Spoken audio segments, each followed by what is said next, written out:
In this video, I'm going to show you how to blur moving objects in DaVinci Resolve 20, step by step, so you can hide faces, logos, license plates, or any distracting detail with a clean, professional result. This is a super useful technique if you want your edit to look polished without making the blur obvious or messy. And if this tutorial helps you out, make sure to hit like and subscribe for more DaVinci Resolve tips just like this. Let's jump right in. First, open the Edit page by clicking the third icon from the left at the bottom center of the interface. This is where you'll choose the clip you want to work on. Now, select the video clip on the timeline that contains the object you want to blur. Make sure the playhead is on a part of the clip where the object is clearly visible, because that will make tracking much easier later on. Once your clip is selected, navigate to the Color page by clicking the color wheel icon at the bottom center of the screen. This is where DaVinci Resolve gives you powerful tools for masking, tracking, and applying blur effects. Now look to the center toolbar and open the Window palette.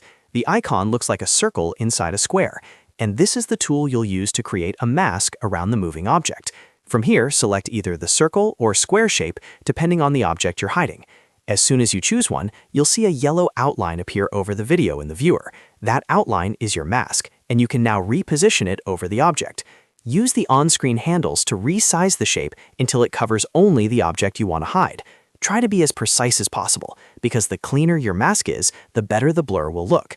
If the object is moving quickly or has uneven edges around it, you can fine-tune the shape a little more until it fits properly. Next, adjust the softness slider in the Window palette. This is important because it softens the edges of the mask, helping the blur blend naturally into the surrounding image, instead of looking like a hard cutout. A little softness usually goes a long way, so increase it gradually until it looks smooth and realistic. After that, open the Tracker palette, which is located right next to the window icon. The icon looks like a target crosshair, and this is the feature that will follow the object as it moves across the frame.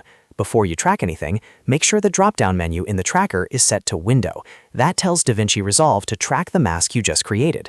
Now click the Track Forward button, which is the play icon, and let the software automatically follow the object's movement through the clip. Depending on the motion in your footage, this may take a few seconds or a little longer, but once it's done, your mask should stay locked onto the object as it moves. If needed, you can always go back and adjust the tracking points manually for better accuracy.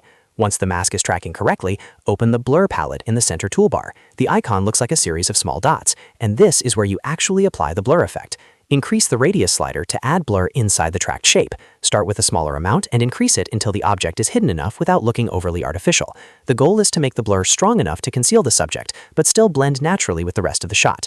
At this point, if you need to apply a different effect to the rest of the image separately, you can right-click the node editor on the right side and select Add Node, then Add Serial. This gives you an extra node so you can keep your blur work separate from other color or correction adjustments. That way, your workflow stays organized and easier to manage if you want to make more edits later. And that's it. You've now learned how to blur moving objects in DaVinci Resolve 20 using masks, tracking, and blur controls. This method is perfect for censoring personal details, hiding distracting items, or giving your videos a more polished look. If this tutorial helped you, please hit the like button, subscribe to the channel, and turn on notifications so you don't miss the next DaVinci Resolve tutorial. Thanks for watching, and I'll see you in the next one.